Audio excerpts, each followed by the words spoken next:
सम्मान्य अध्यक्ष महोदय, संसद नागरिकको प्रतिनिधिको आधारमा कानुन निर्माण र सरकारका नियमित एवं आकस्मिक काम कारबाहीको निरन्तर निगरानी, अनुगमन, सहजीकरण र मार्गदर्शन गर्दै आवश्यक परे नियन्त्रण समेत गर्ने निकाय हो। राष्ट्रिय सभामा विषयगत समिति गठन भए पश्चात 2075 साल साउन 22 गते यस समितिको पहिलो बैठक बसेको थियो। समितिले आर्थिक वर्ष 2075-76, आर्थिक वर्ष 76-77, आर्थिक वर्ष 77-78, आर्थिक वर्ष 78-79 को वार्षिक प्रतिवेदन राष्ट्रिय सभामा पेश भइसकेको छ। समितिले सभामा पेश गरेका प्रतिवेदनहरूमध्ये आब 75-76, आब 76-77, आब 77-78 का वार्षिक प्रतिवेदन कार्यान्वयन भए नभएको अनुगमन एवं मूल्याङ्कन गरी सोको प्रतिवेदन राष्ट्रिय सभामा पेश गर्ने प्रयोजनको लागि समितिले मन्त्रालय, आयोग तथा निकायमा दिएको निर्देशनको कार्यान्वयनको अवस्था, निर्देशन कार्यान्वयन नभएको भए सोको कारण, कार्यान्वयनका लागि गरिएका प्रयास समेटी विवरण उपलब्ध गराउनका लागि पत्राचार गरिएको थियो। निर्देशन दिएका निकायहरूबाट प्राप्त निर्देशन कार्यान्वयनको अवस्थाको जानकारी सम्बन्धी विभागीय मान्य मन्त्रीज्यू, सम्बद्ध पदाधिकारी, विज्ञहरूसँग भएका छलफल, राष्ट्रिय गौरवका आयोजनाको स्थलगत अनुगमन, समितिका अन्तर्क्रिया, समितिका सदस्यहरू बीच भएको छलफलको निष्कर्ष समेटेर राष्ट्रिय सरोकार तथा समन्वय समितिले वार्षिक प्रतिवेदनको कार्यान्वयन, अनुगमन एवं मूल्याङ्कन प्रतिवेदन 2079 राष्ट्रिय सभामा पेश भइसकेको छ। समितिले निर्देशनको कार्यान्वयनको अवस्था, निर्देशन कार्यान्वयनमा देखिएका समस्या र कारणको पहिचान गरी प्रभावकारी कार्यान्वयनको लागि सुझाव तथा सिफारिस उक्त प्रतिवेदनमा समेटिएको छ। सम्मान्य अध्यक्ष महोदय, हालसम्म समितिले दिएका निर्देशन कार्यान्वयन भए नभएको बारेमा समिति आफै गम्भीर बनेको छ। साथै संसदीय समिति निर्देशन केवल नैतिक बन्धन मात्र होइन, यो कानुनी बाध्यता पनि हो भन्ने कुराको अनुभूति दिलाउने कानुनी व्यवस्थाको अपरिहार्यता रहेको यस समितिको ठहर गरेको कुरा सम्मान्य अध्यक्षज्यू मार्फत यस सभा समक्ष निवेदन गर्दछु। समितिले मिति 2075 साउन 22 गतेदेखि 78 असार 31 गतेसम्म 3 वटा वार्षिक प्रतिवेदन मार्फत नेपाल सरकारका 15 वटा मन्त्रालयमा, 7 वटा संवैधानिक आयोग र राष्ट्रिय पुनर्निर्माण प्राधिकरणलाई महत्त्वपूर्ण निर्देशन दियो।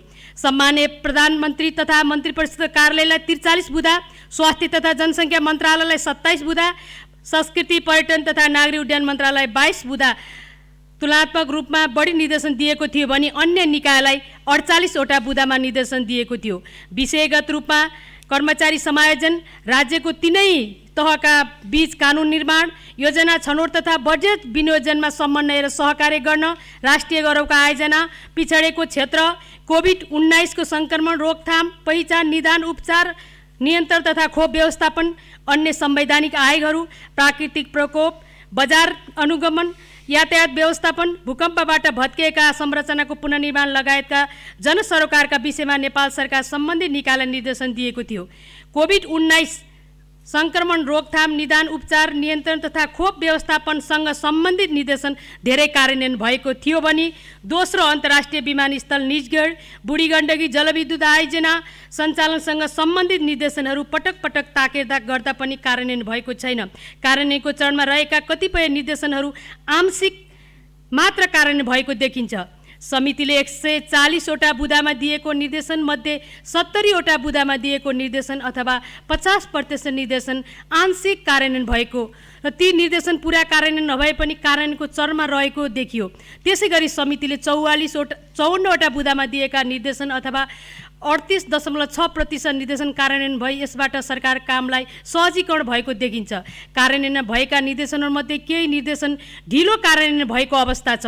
16 वटा बुँदामा दिएको निर्देशनहरू अथवा 11.4% निर्देशन सरकारले कार्यान्वयन नगरेको देखिन्छ। म यसमा थप स्पष्ट पार्न चाहन्छु, कतिपय निर्देशनहरू चाहिँ कार्यान्वयनको सुरुवात भएको छ, यसको पूर्णता पाएको देखिँदैन। जस्तै हामीले बुढी गण्डकी जलविद्युत आयोजनाको सन्दर्भमा त्यहाँ जग्गा मुआब्जा वितरणको समस्या देखिएको थियो। स्थानीय मान्छेलाई यही समितिमा उपलब्ध र सम्बन्धित मन्त्रालय मन्त्रीज्यूसँग छलफल गरेका थियौँ। त्यसका निर्णयहरू सँगसँगै त्यो मोडालिटी, त्यो जलविद्युत आयोजना कुन मोडालिटीमा सरकारले सञ्चालन गर्दैछ त्यो तत्काल जानकारी हामीले माग गरेका थियौँ। त्यो हालसम्म आएको छैन। त्यस्तै गरेर कर्मचारी समायोजन, जब कर्मचारी समायोजनको प्रक्रिया अगाडि सरकारले बढायो, कर्मचारी आन्दोलित भइसकेपछि सिंहदरबार घेर्ने स्थिति बनेको थियो। तत्कालीन अवस्था प्रधानमन्त्री कार्यालय घेर्ने अवस्थामा पुगेको कर्मचारीहरूको आन्दोलनलाई एउटा समन्वय गर्ने, सहकार्य गर्ने हिसाबले समिति, तत्कालीन सामान्य प्रशासन मन्त्री र कर्मचारी सम्बन्ध संस्थाहरूलाई हामीले बोलाएर एउटा समन्वय गर्ने हिसाबले सङ्घीय निजामती ऐन जारी गरी सबै कुरा चाहिँ हामी समाधान गर्ने हिसाबले चाहिँ तत्कालीन समायोजनमा जानको लागि हामीले त्रिपक्षीय समायोजनको अथवा सहजीकरणको काम गरेका थियौँ। तर सङ्घीय निजामती ऐन संसदमा आयो तर त्यसले पूर्णता पाउन सकेन। त्यसैले हामीले जारी गरेको निर्देशन के सुरुवात भएको छ, सुरुवात चाहिँ त्यसले पूर्णता नपाउँदा त्यसको कामकोले चाहिँ अन्तिम निष्कर्ष ननिस्किँदा फेरि त्यसले चाहिँ निर्णय कार्यान्वयनमा समस्याहरू देखिएको पनि म जानकारी गर्छु। थुप्रै विषयमा हामीले त्यसरी चाहिँ निर्देशनको सुरुवात चाहिँ भएको छ सरकारले, तर त्यसलाई पूर्णता दिनतर्फ ध्यान दिएको छैन। अरू कानुन निर्माणका सन्दर्भमा पनि धेरै कुराहरू चाहिँ त्यसो भइरहेको देखिन्छ। समितिको वार्षिक प्रतिवेदन पूर्ण रूपमा कार्यान्वयन नहुनमा समितिले केही पहिचान गरेका समस्या र कारणहरू पनि म प्रस्तुत गर्न चाहन्छु।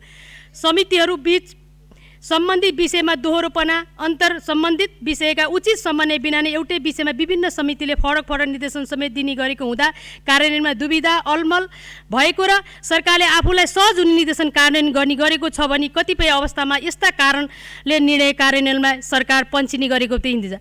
हामीसँग सङ्घीय संसदमा 16 वटा समिति छन्। ती 16 समिति कतिपय चाहिँ समिति, 2टा समितिहरूको बिचमा कार्यक्षेत्र पनि दोहोरोपना देखिने गरिन्छ। तर हाम्रो अहिलेसम्मको अभ्यास संयुक्त बैठक बस्ने, संयुक्त अनुगमन जाने, संयुक्त प्रतिवेदन दिने संस्कार नबसेको हुँदा आफ्नै ढङ्गले निर्देशन दिँदाखेरि सरकारलाई यो दोहोरो तेह्रो निर्देशन आएको छ भनेर सरकार त्यो निर्देशन कार्यान्वयन नगर्ने, गर्दा पनि जुन सहज छ त्यो कार्यान्वयन गर्ने खालका स्थिति पनि समितिका निर्देशन कार्यान्वयनमा समस्या देखिएको छ। समितिले दिएका केही निर्देशन कार्यान्वयनमा ठुलो मात्रामा आर्थिक स्रोत, जनशक्ति, अध्ययन आवश्यकता पर्ने तथा निर्देशन प्राप्त गर्ने निकायले शीर्षगत रूपमा बजेट छुट्याइसक्ने भएको हुनाले थप बजेट नहुँदा निर्देशन पूर्ण रूपमा कार्यान्वयन हुन नसकेको पनि देखिएको छ। समितिले विस्तृत तथा गहन अध्ययन गरी दिएको दीर्घकालीन असर पुर्याउने किसिमका निर्देशन समेत सरकार उदासीनता का कारण पूर्ण कार्यान्वयन नभएको पाइएको छ। संसदीय समितिले गरेको निर्णय तथा समितिले दिएको निर्देशन तथा सुझावहरू मन्त्रालय तथा निकायहरूको कार्यान्वयन गरी सो कार्यान्वयन हुन नसकेमा त्यसको कारणसहित जानकारी स्वतःस्फूर्त रूपमा सभा तथा संसदीय समितिमा दिनुपर्नेमा समितिले पटक पटक ताकेता गर्दा समेत पूर्ण विवरण नआउने यो समस्या हामीले भोग्नु परेको छ। समितिले दिएको निर्देशनको प्रगति अभिलेख राख्न तथा समितिसँग सम्पर्कमा रहनका लागि मन्त्रालयमा जिम्मेवार अधिकृत तोक्ने प्रचलन नहुँदा निर्देशन दिने निकाय र निर्देशन कार्यान्वयन गर्ने निकायबीच समन्वय कमजोर रहेको, संस्थागत सम्झना इन्स्टिट्युसनल मेमोरी कायम हुन नसकेको देखिन्छ।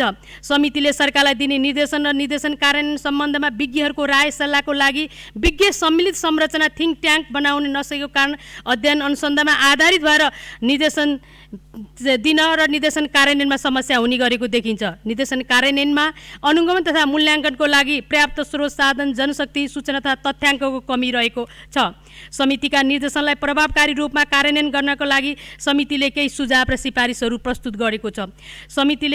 समितिको निर्णय एकरूप कायम गर्नका लागि अन्तर सम्बन्धी विषयमा एक आपसमा उचित समन्वय गरी निर्देशन दिने परम्परा अवलम्बन गर्नुपर्ने, साथै अन्तर सम्बन्धी विषयमा संयुक्त बैठक, संयुक्त अनुगमन गरी निर्देशन दिनुपर्ने। समितिले निर्देशनप्रति अपनत्व सिर्जना गर्न निर्देशन कार्यान्वयन गर्ने निकायसँगको समन्वयमा अथवा अवस्था र क्षमताको सीमित ख्याल गरी निर्देशन दिने प्रचलनलाई थप व्यवस्थित बनाउनुपर्ने। निर्देशन कार्यान्वयन भए नभएको विषयको प्रगति विवरण सहित नियमित रूपमा निर्देशन कार्यान्वयन गर्ने निकायले समितिमा पठाउने र सो उक्त विषयमा आवश्यक छलफल गर्ने संस्कार र अभ्यासको विकास गर्नुपर्ने। समितिले दिएको निर्देशनको थप आर्थिक दायित्व सिर्जना गर्ने भएमा निर्देशन कार्यान्वयन गर्ने निकायलाई थप बजेटको व्यवस्था गर्नका लागि पनि सम्बन्धित निकायसँग समन्वय गर्नुपर्ने। मन्त्रालय, निकाय तथा परियोजना जिम्मेवार पदाधिकारी छोटो एकदमै छिटो सरुवा हुने अभ्यासलाई निरुत्साहित गरी निश्चित मापदण्डका आधारमा सरुवा हुने व्यवस्थालाई कडाइका साथ लागू गर्नुपर्ने। हामीले राष्ट्रिय गौरवका आयोजनाका सन्दर्भमा छलफल गरिरहँदा 2 महिना अगाडि एउटा आयोजना प्रमुखलाई बोलाउँछौँ, 2 महिनापछि अर्को, त्यसको फलोअप गर्न पर्यो भने अर्को कर्मचारी आयोजना प्रमुख परिवर्तन भइसक्नु, फेरि सुरुबाटै हामीले छलफल गर्नु पर्ने खालको स्थिति पनि समितिले बेहोर्नु परेको छ।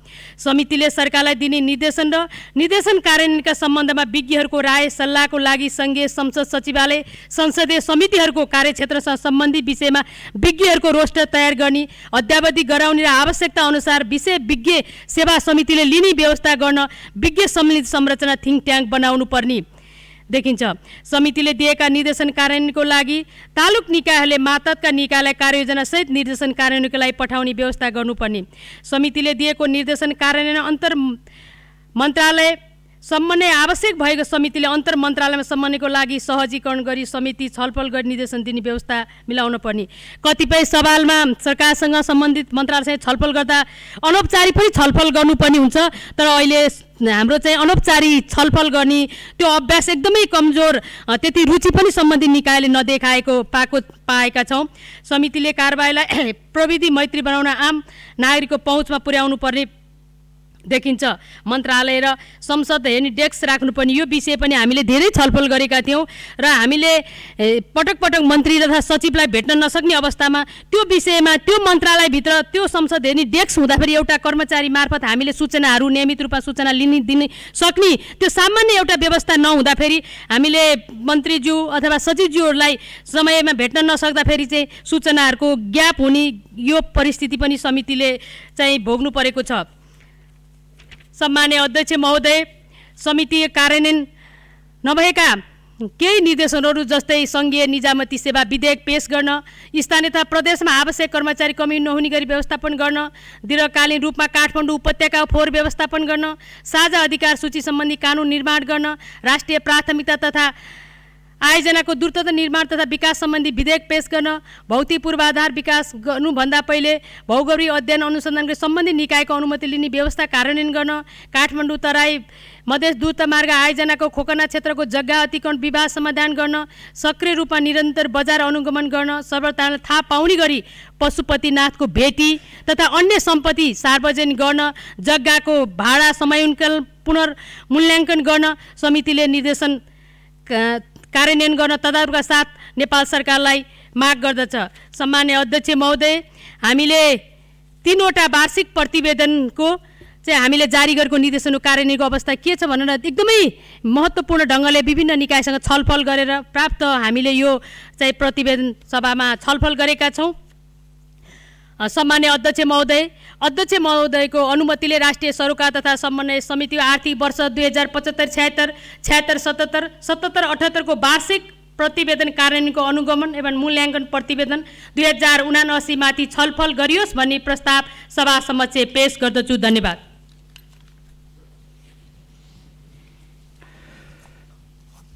माननीय सदस्यहरू, अब म उक्त प्रस्तावलाई निर्णयार्थ प्रस्तुत गर्दछु। माननीय सदस्यहरू, यो प्रस्तावको पक्षमा हुने माननीय सदस्यहरूले हुन्छ भन्नुहोला र यसको विपक्षमा हुने माननीय सदस्यहरूले हुन्न भन्नुहोला। यो प्रस्तावको पक्षमा हुने माननीय सदस्यहरूले हुन्छ भन्नुहोस्। यो प्रस्तावको विपक्षमा हुने माननीय सदस्यहरूले हुन्न भन्नुहोस्। हुन्न भन्ने आवाज सुनिएन। तसर्थ राष्ट्रिय सरोकार तथा समन्वय समितिको आर्थिक वर्ष 2075-76, 76-77 र 77-78 को वार्षिक प्रतिवेदन कार्यान्वयनको अनुगमन एवं मूल्याङ्कन प्रतिवेदन 2079 माथि छलफल गरियोस् भन्ने प्रस्ताव सर्वसम्मतिले स्वीकृत भएको घोषणा गर्दछु। माननीय सदस्यहरू, अब उक्त राष्ट्रिय सरोकार तथा समन्वय समितिको आर्थिक वर्ष 75-76, 76-77 र 77-78 को वार्षिक प्रतिवेदन कार्यान्वयनको अनुगमन एवं मूल्याङ्कन प्रतिवेदन 2079 माथि छलफल प्रारम्भ हुन्छ। छलफलमा बोल्न चाहनुहुने माननीय सदस्यहरूले आफ्नो नाम अध्यक्षको डायससँगै बसेका सचिवालयका कर्मचारीहरूलाई उपलब्ध गराइदिनु हुन अनुरोध गर्दछु। छलफलमा भाग लिने प्रत्येक माननीय सदस्यलाई 5 मिनेटको समय निर्धारण गरेको छु।